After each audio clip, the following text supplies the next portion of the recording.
Es la historia de una niña perdida y del delincuente que la salva. Una historia de pobreza, sufrimiento y necesidad de compasión. La novela sigue viva en los reclusos, los niños olvidados, los desamparados, los marginados que hay en toda sociedad. Es un reto a nuestra idea de la humanidad y el progreso social.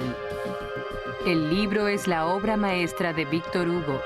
Grandes libros. Hoy presentamos Los Miserables.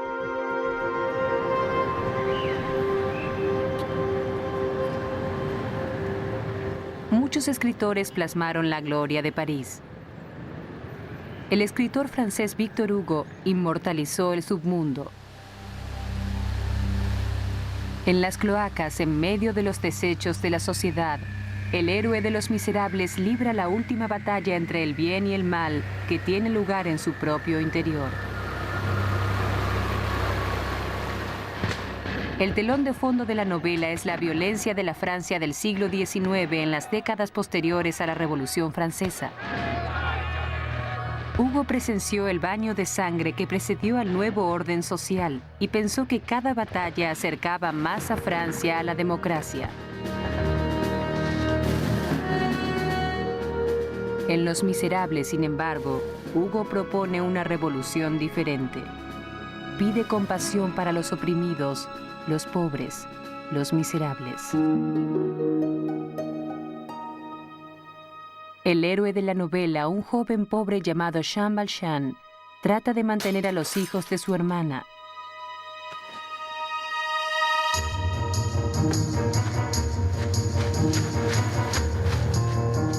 Las autoridades lo detienen. Sin ninguna compasión, lo condenan a 5 años de reclusión.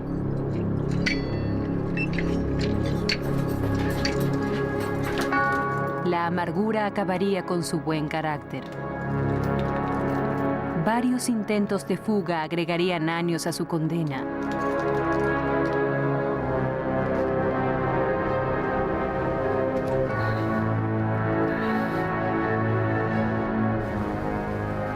Dejó de ser Jean Valjean. Se convirtió en el recluso número 24.601.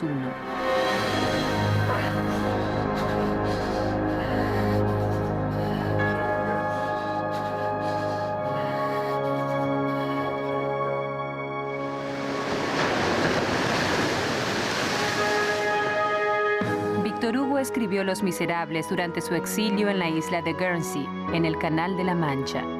El drama histórico de protagonistas marginales se publicó en 1862 y alcanzó gran popularidad en la clase trabajadora francesa que compraba con avidez cada entrega de la novela. Es muy elocuente. Dice mucho sobre el pasado y el presente, sobre los problemas sociales, sobre la miseria, sobre la pobreza, sobre la injusticia de la justicia. Los personajes son inéditos. Jean Valjean, ex recluso. El obispo Myriel. Javert, el investigador policial. Thénardier, el delincuente. Fantine, la prostituta. Y su hija Cosette. Marius, el joven revolucionario. Y un astuto niño de la calle, Gavroche.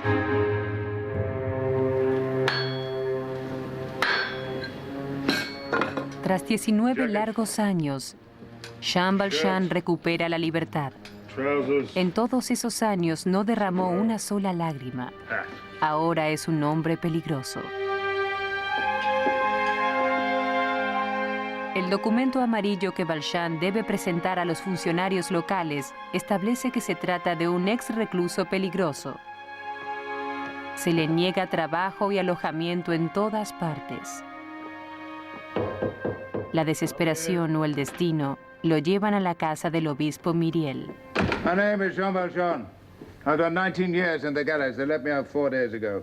I've been to the inn. They wouldn't have me. Everybody's driven me away because of this. You no passport, which I have to show the mayor's office. Madam, lay an extra place. Llama a hermano a Valjean y comparte su casa con él. Pero la bondad es ajena a Valjean. Piensa como un delincuente. La supervivencia le exige actos desesperados, como robar la platería del obispo.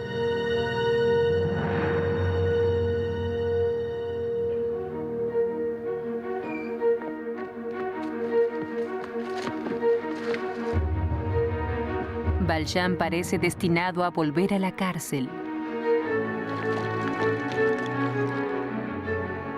Y esta vez para siempre. Una persona miserable padece desgracias y miseria, pero tal vez sea también un miserable que a veces significa canalla, inmoral. En ocasiones es un insulto. Usted es un miserable. Oh, my dear Jean. I'm so delighted you've come back. You forgot to take the candlesticks. Cuando llega la policía con el detenido, el obispo dice, no, yo se los di, fueron un regalo mío. You must take these. Here are your candlesticks. El obispo le hace ese regalo para redimirlo. You no longer belong to evil, but to good. No! No! En realidad era una víctima de la pobreza. Alguien que robó pan fue detenido e ingresó en el sistema judicial. El sistema lo envía a la cárcel, a prisión, donde se convierte en una persona malvada. La sociedad castigó a Jean Valjean. Hugo sostiene que también fue la sociedad quien lo creó. Hugo presentó una aplicación concreta de las enseñanzas de Cristo. Si se perdona al delincuente, este cambiará. Y eso es lo que pasa finalmente con Jean Valjean. Oh, God. What a wretch I am. El regalo de los candelabros, el momento de compasión y perdón, transformó a Jean Valjean.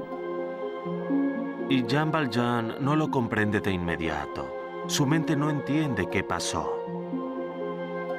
Pero eso enciende una pequeña llama que va creciendo a medida que avanza la novela.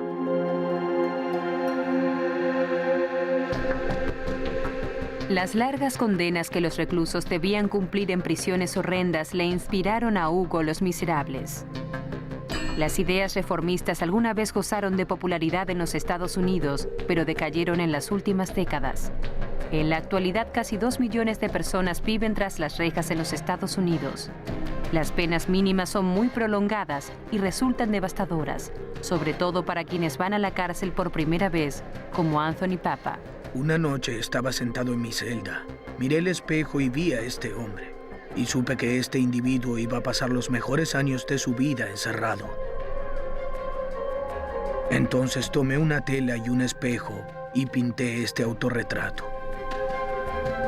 En 1985, Anthony Papa tenía un pequeño local de reparación de radios en Nueva York. El negocio no andaba bien y tenía problemas para mantener a su esposa y su hijo.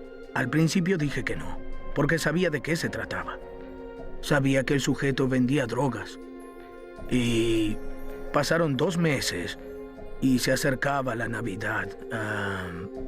Las cosas iban muy mal. De modo que este hombre volvió a hablarme y esa vez le pregunté ¿qué debo hacer? Y me contestó: si llevas este sobre a Westchester, Nueva York, ganarás $500. Una serie de acontecimientos hicieron que terminara procesado y condenado y sentenciado a 15 años de reclusión. Anthony Papa no tenía antecedentes, pero recibió la pena mínima obligatoria en el estado de Nueva York, 15 años. Al igual que otros 22.000 condenados por delitos relacionados con drogas en Nueva York, no podía salir en libertad condicional.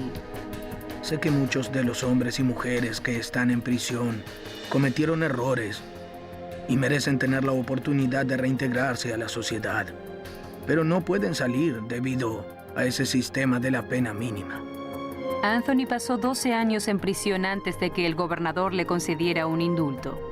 En ese lapso, perdió a su familia, descubrió su talento y obtuvo 3 títulos. Rehizo su vida, pero al igual que Valjean, carga con el estigma de ser un ex recluso. Aún hay gente que me mira con desconfianza en la empresa donde trabajo. Y hay gente que no quiere tener nada que ver conmigo. Cuando se enteran de quién soy, de pronto empiezan a mirarme de otra manera. Cargo con el estigma y lo llevaré toda la vida. Para escapar al estigma del documento amarillo, Jean Valjean se cambia el nombre, lo cual es ilegal. Se convierte en el señor Madeleine, próspero empresario fabril y alcalde de la ciudad de Montreuil. Nadie sospecha que el señor Madeleine es en verdad Jean Valjean, el ex recluso que buscan las autoridades.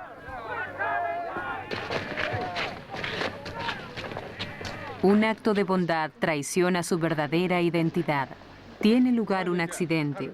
Un hombre queda atrapado bajo un carro. Just one man could crawl underneath. Take the weight for a second, we could pull him out. No hay voluntarios para una misión tan peligrosa. El señor Madeleine da un paso al frente.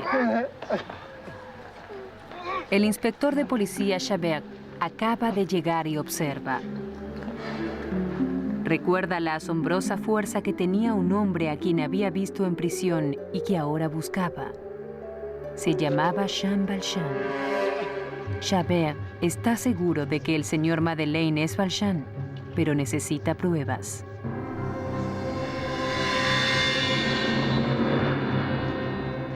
Pero no hay huellas del sombrío recluso que recuerda a Chabert. Valjean, ahora el señor Madeleine, pasó a ser un hombre bueno. Valjean no es un intelectual. Ese no es su fuerte.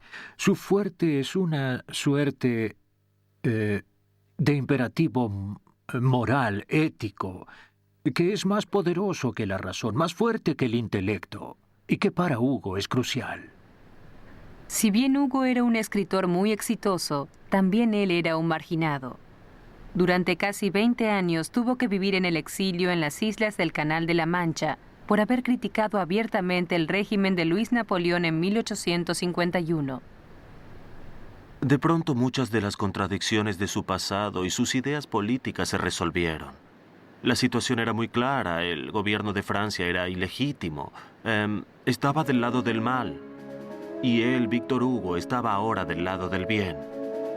Por eso lo primero que se advierte en el exilio es un gran brote de energías y certezas. Su política y su escritura se hicieron inseparables. Hugo volcó su nueva visión del mundo en una novela que había comenzado 15 años antes. Una vez terminada, Los Miserables tenía más de 1000 páginas y era una epopeya política, histórica y social. Hugo incorporó los temas que más problemáticos le parecían, entre ellos la degradación de las mujeres a causa de la pobreza. Fantine es una hermosa joven a quien abandona un amante insensible. Está destrozada, en la miseria y encinta. Fantine abandona París con su hija Cosette para trabajar en la fábrica del señor Madeleine. Teme que le nieguen el empleo por ser una madre soltera. En el camino, Fantine pide a un posadero y a su esposa que cuiden a Cosette y promete enviarles dinero. Fantine cometió un grave error. Thénardier es un delincuente. Revisa los cadáveres que quedan tras la batalla y roba a los muertos y moribundos.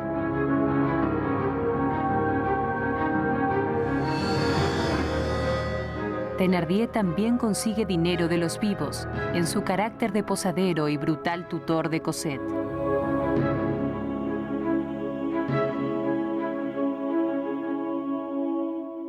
Cosette vive esclavizada en casa de los Thénardier.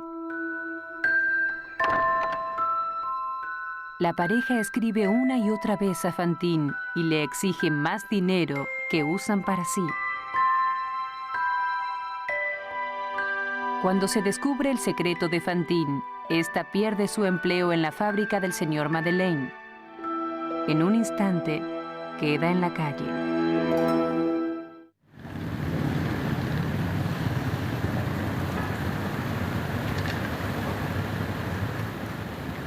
El sueño utópico de Hugo, el fin del sufrimiento humano, no se concretó tampoco en las sociedades más desarrolladas del siglo XXI. Si leemos Sin dinero en París y Londres de George Orwell o Los Miserables, se tiene un panorama muy claro de cómo es tratar de sobrevivir en la calle, en sociedades donde no hay una red de seguridad social. Si alguien cae, no hay nada que lo contenga. A pesar de que las prestaciones sociales eran impensables en tiempos de Hugo, las viviendas y comidas para los más pobres son escasas. Yo llegué a Londres cuando tenía 17 años. Sobreviví como pude durante un tiempo, pero luego empecé con la música y realmente me fue bien. Logré abandonar la calle.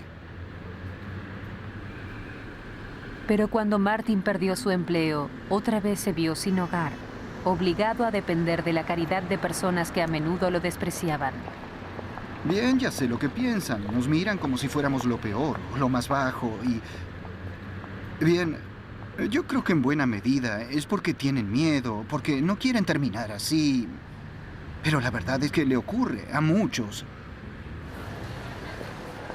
La historia de pobreza y compasión atrajo al público moderno cuando se hizo la adaptación musical de Los Miserables. En parte su éxito se debe a que los marginados que presenta Hugo siguen teniendo vigencia. Eso es lo extraordinario de la forma en que Hugo veía el mundo. Él veía no solo individuos, no veía solo ejemplos singulares. Así, el mendigo de la esquina no era solo una persona que estaba pidiendo limosna, sino que representaba a los mendigos de todos los tiempos.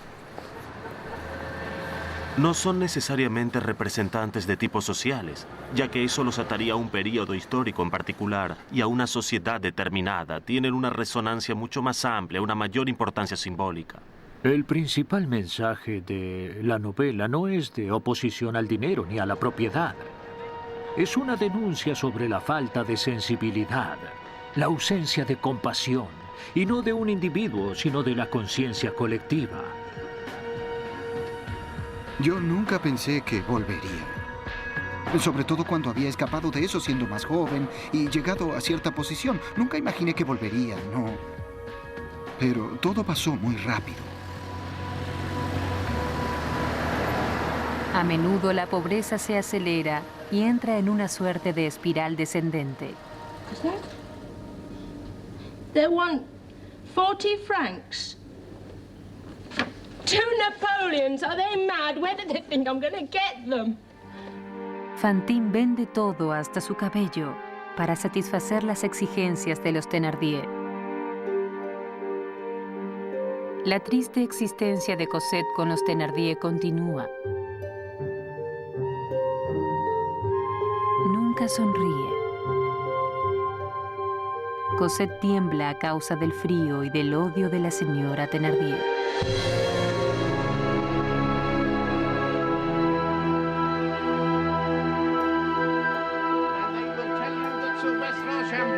Is the only dentist I've ever met who performs his operations without pain. Ah, that may just show your teeth. And a rotten lot they are, too. All except you, mademoiselle. Me? 2 beautiful incisors. Pearls, pure pearls. How much? How much for what? For both of them. Properly mounted, they would grace a duchess. How horrible. I will give you 1 Napoleon each. That is 2 Napoleons. And a painless extraction for nothing, mademoiselle. No. Oh, come along, change your mind. Come on, my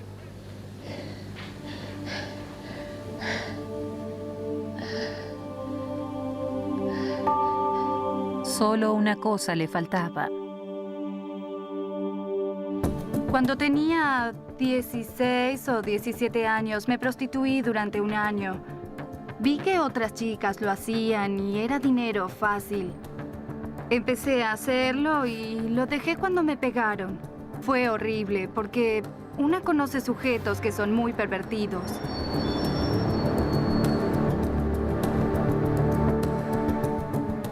Una fatídica noche, un grupo de hombres humilla a Fantine.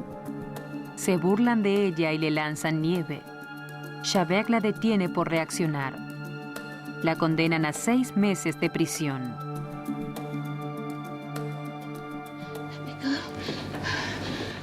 I'll repay you by being good. But as good as a bad girl can be. You will let this woman go. Who said she could go? I did. I beg your pardon, monsieur. El señor Madeleine no sabía nada de la odisea de Fantine. Ella se desploma y el señor Madeleine, el alcalde, desautoriza a Javert y dispone que se libere a Fantine bajo su responsabilidad. El problema de Javert es que su moralidad no es personal, no es algo que derive de la reflexión, la contemplación y las plegarias. Su moralidad es la de las normas. Lleva una vida muy simple y no tiene dilemas éticos. Todo lo que necesita saber está escrito y dispuesto en párrafos y números.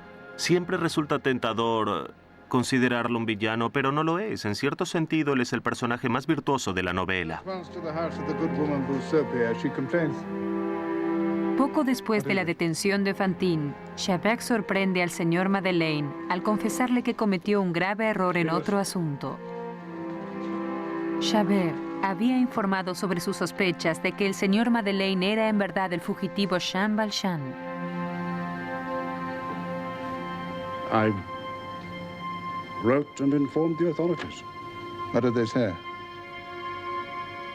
That the real Jean Valjean has been arrested. La tentación es muy grande. Otro hombre iría a prisión en su lugar y eso pondría fin a un pasado que lo perseguía. Solo tenía que guardar silencio. Por la mañana, el juicio sellaría el destino de un hombre inocente.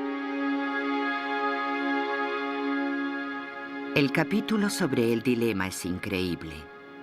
El señor Madeleine, como todos lo llamaban, debe decidir si se entrega en el Tribunal de Arras, donde se confunde a otra persona con él. ¿Permitirá que otra persona vaya a prisión en su lugar? ¿Debe confesar la verdad? El señor Madeleine destruye los últimos vestigios de su pasado. Si voy, aquellos a quienes ayudo no tendrán a quien recurrir. Pero si no lo hago, tendré que vivir con un horrible pecado en la conciencia. Y por supuesto es una verdadera batalla. No es una discusión ética abstracta que mantiene consigo mismo. Hugo describe maravillosamente las cosas abstractas en términos concretos. Las fuerzas antagónicas del bien y del mal asaltan su conciencia. Cambia de opinión una y otra vez. Have you anything to add to your defense? Valjean llega al juicio. Tiene el cabello tan blanco como el del obispo. Well, have you anything else to add? I am Jean Valjean. Release the accused. Monsieur Madeleine. Al fin, la tortura termina. Your Honor, the prosecuting attorney knows where I am going. I remain at your disposal. Valjean corre a ver a Fantine. She's asleep. Monsieur, your hair, what has happened? So white. Está agonizando. My men are waiting, Valjean. Come with me. Javert. You call me Monsieur the Inspector Valjean. Because they're just not here.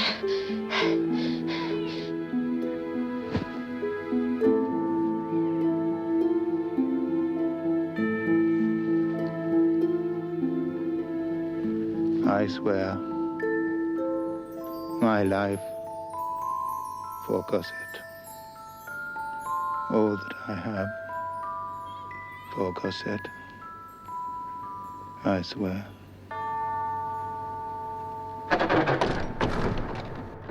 No hay salvación posible para Jean Valjean. Volverá a la vida brutal de la cárcel.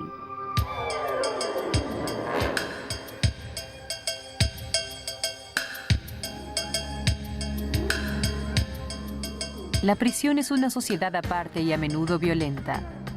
El público solo puede vislumbrarla en películas y programas de televisión como Oz, de HBO.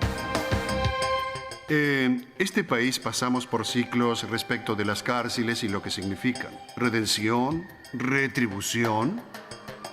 Por lo que parece, ahora volvemos a las grandes prisiones. Hay que encerrar a todos ahí adentro, a todos los que están en la calle. Cuando llegué a la cárcel, presencié la violencia. Experimenté la vida cotidiana en prisión. Y tuve mi cuota de violencia ahí adentro. Afortunadamente nunca llegué a nada terrible, no apuñalé a nadie ni nada de eso. No sé cómo podría sobrevivir. No creo que pudiera hacerlo en la cárcel. Creo que no podría soportar eso. Es una escuela en la que hay que aprender a sobrevivir. Bueno, es algo muy triste. Para poder sobrevivir en la cárcel, hay que ser una persona extraordinaria. Cuando los reclusos recuperan la libertad, ya es tarde, porque se convirtieron en verdaderos dementes. La gente me dice, bueno, tú eres la excepción a la regla. Yo les explico que por más que sea la excepción a la regla, cuando se está ahí adentro, aunque uno no sea una mala persona, termina siéndolo. Muchas de las personas que encarcelamos en los años 80 ahora salen en libertad. Ahora vamos a cosechar lo que sembramos con la mentalidad de encerremos a todos en la cárcel durante 20 años y el problema desaparecerá. Es una política errada para abordar un problema terrible. Gastamos millones de dólares para instrumentar una política ineficaz, injusta y discriminatoria. Son los dólares de los contribuyentes los que pagan estas instituciones. Estos establecimientos son lugares donde hay brutalidad, violencia y desde luego víctimas. ¿Les parece que eso es acertado legal o moralmente? Creo que la gente diría que no.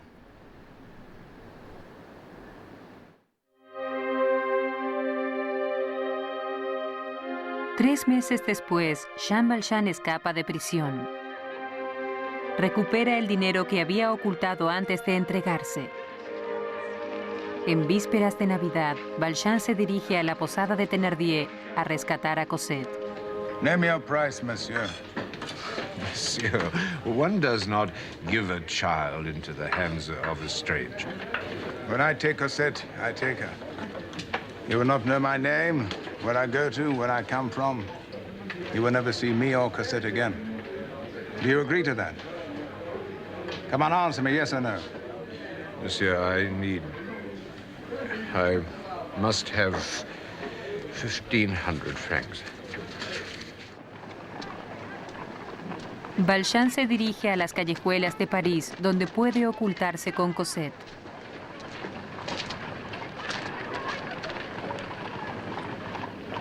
Pero el inspector Javert está cerca.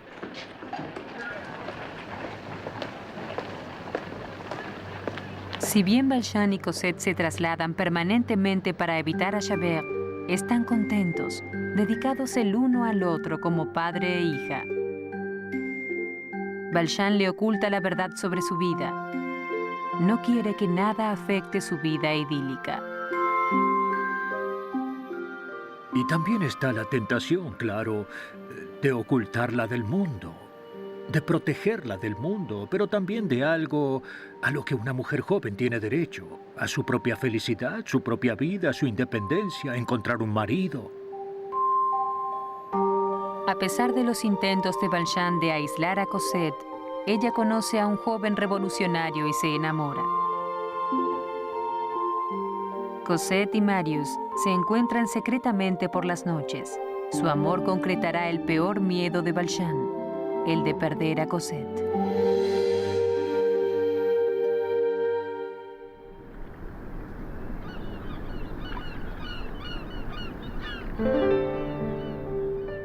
Durante los 20 años que Hugo pasó en el exilio en las islas del Canal, su trabajo avanzó mucho, pero era un hombre contradictorio, cuyo gran talento solo era equiparable a su ego.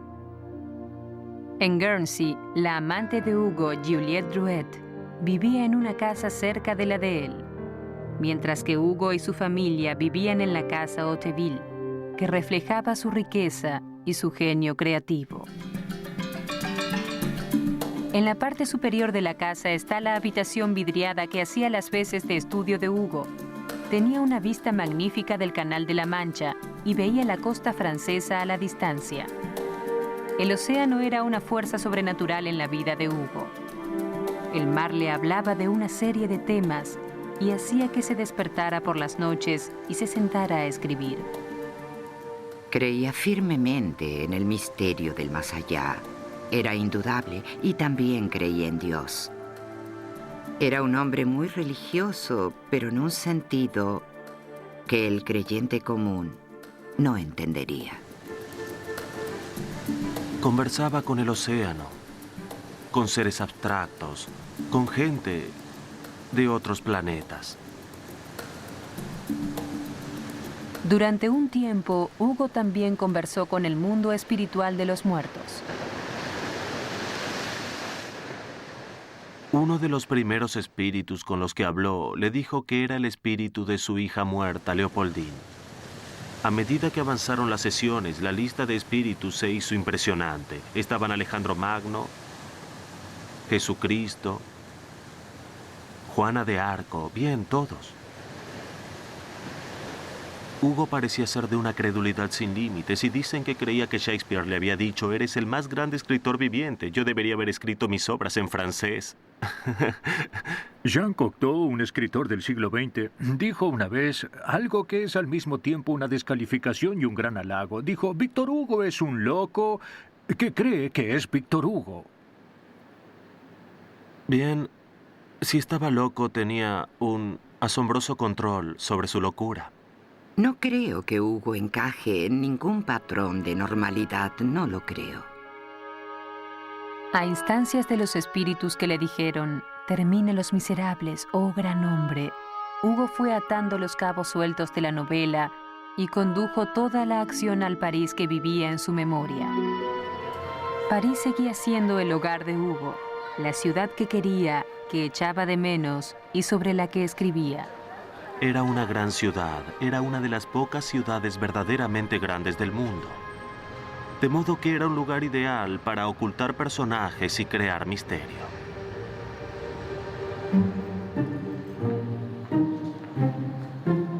Uno de los personajes más memorables de la novela es un niño sin hogar, Gavroche, que vive en las calles de París. Gavroche es inteligente y logra sobrevivir cuando sus padres, los Thénardier, lo abandonan.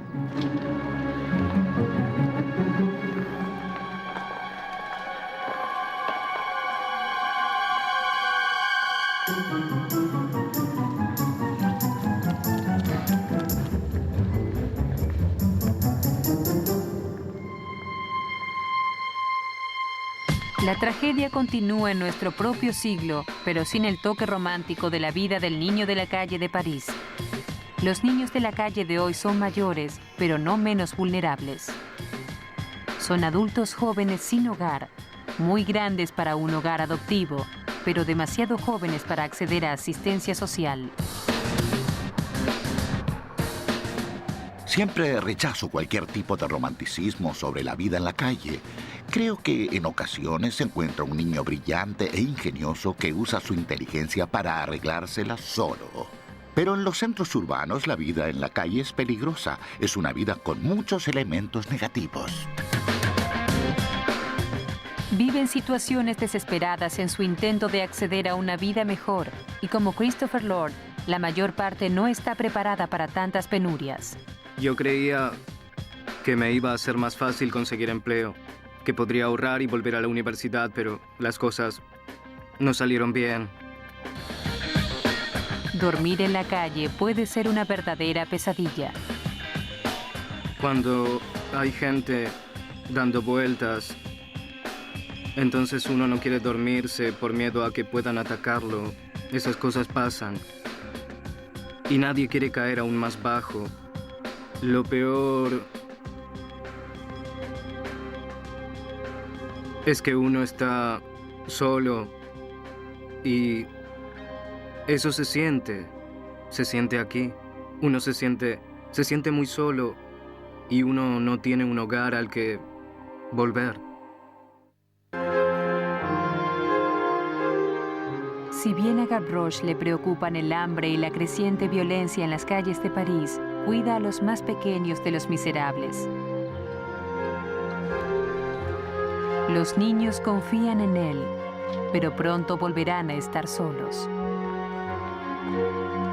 Su protector, Gavroche, participa en la insurrección de 1832. Gavroche es un revolucionario y se suma a sus amigos en las barricadas.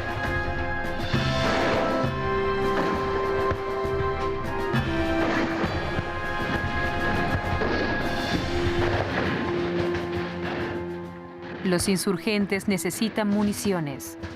Con la audacia que le da la inocencia, Gavroche se acerca a las líneas enemigas en busca de cartuchos sin usar.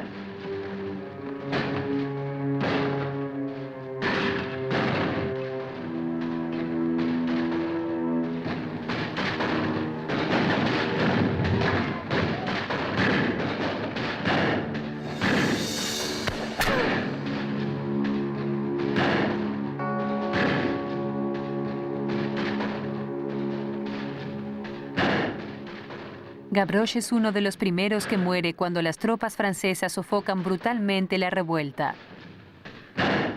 La derrota y la muerte esperan a los revolucionarios. Valjean sabe que el inspector Javert pronto saldrá en su búsqueda y planea partir de inmediato rumbo a Inglaterra con Cosette. La inquietud domina a la joven. Marius está en las barricadas con otros revolucionarios y corre grave peligro. Find him, Father. Please find him. Valjean no puede negar el amor a Cosette. Sacrificará su libertad en aras de la felicidad de la joven y buscará a Marius en las barricadas.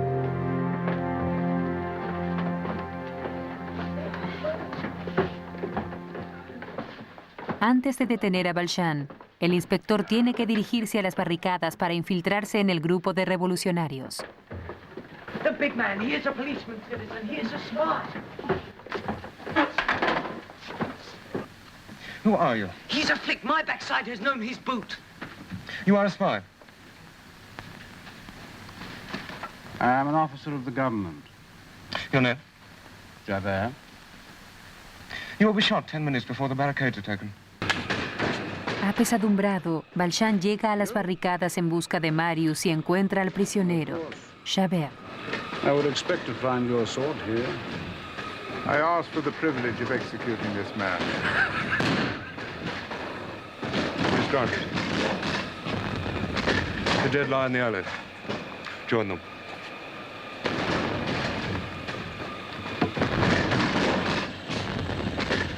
Take your revenge, then.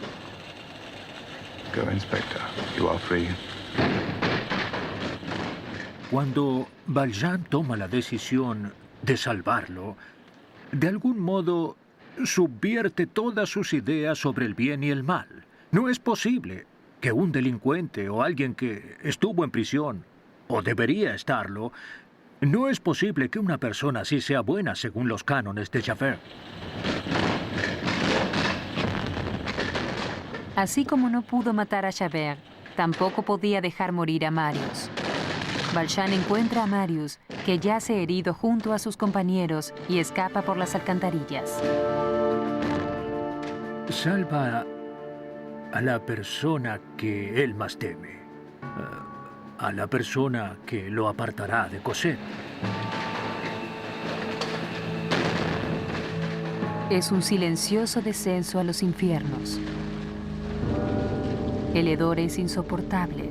Reina la oscuridad.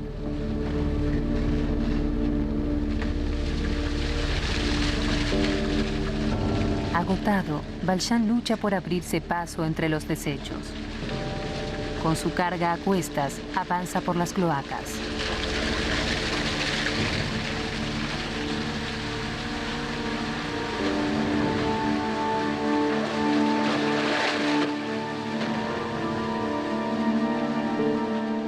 Es en estas cloacas donde encuentra el camino hacia la luz.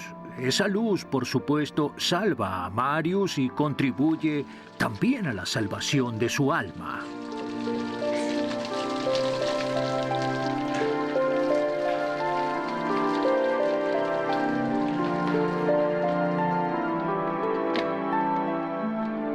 Javert espera y queda asombrado ante la imagen del recluso como salvador.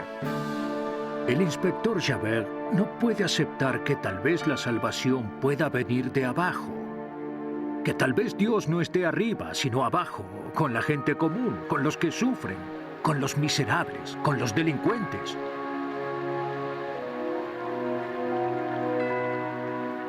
Cuando finalmente Javert tiene que aceptar que Jean Valjean es un santo y que le salvó la vida, no lo soporta y se suicida.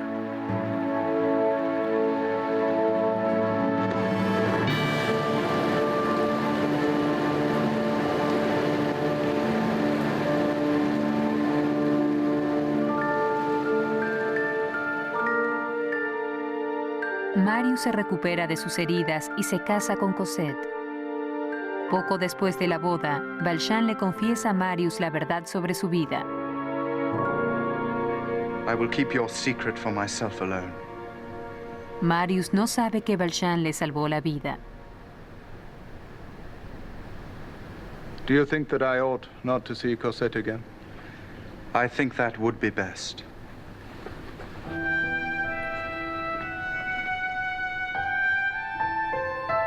Ese último sacrificio es más de lo que Valjean puede soportar.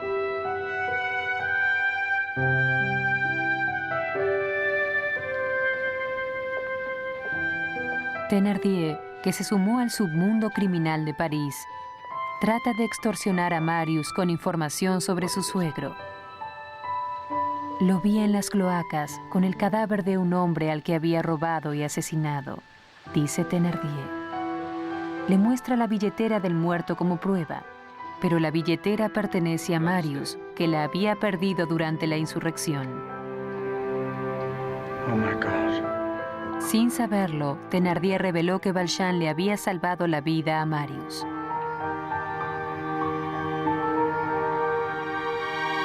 I know your extraordinary secret. Just as I know Jean Valjean's name, just as I know your name. My name? Yes. It's Thénard. D.A. Eh? Thénardier. Oh? There are 1,000 francs, braggart that you are. Pero ¿quién es el que sale ganando en Los Miserables? ¿Quién gana? Thénardier es el villano. ¿Y por qué sale ganando?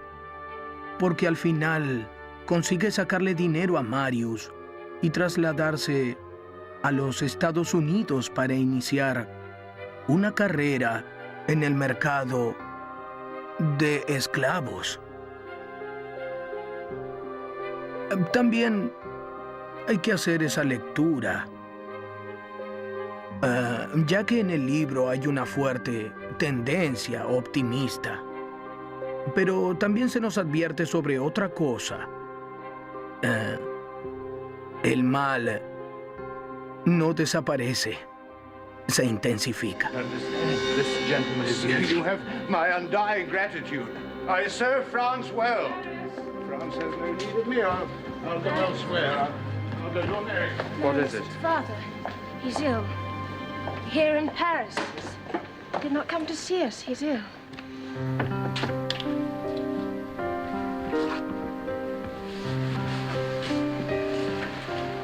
Cosette?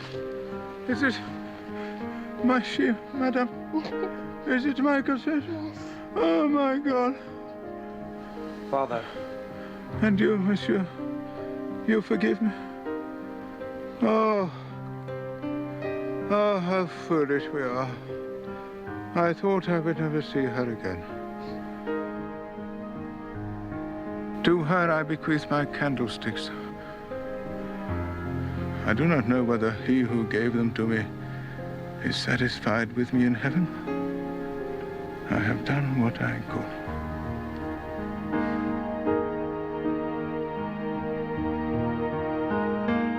Como él lo dispuso, la tumba de Jean Valjean es simple y anónima. Los Miserables es una prueba de la apasionada fe de Hugo en las posibilidades espirituales del hombre y la sociedad a pesar de la presencia del mal. Como si adivinara que la lucha sería larga y que la pobreza persistiría hasta nuestros días, escribió en el prólogo a su novela: mientras sobre la faz de la tierra haya ignorancia y miseria, tendremos necesidad de libros como este.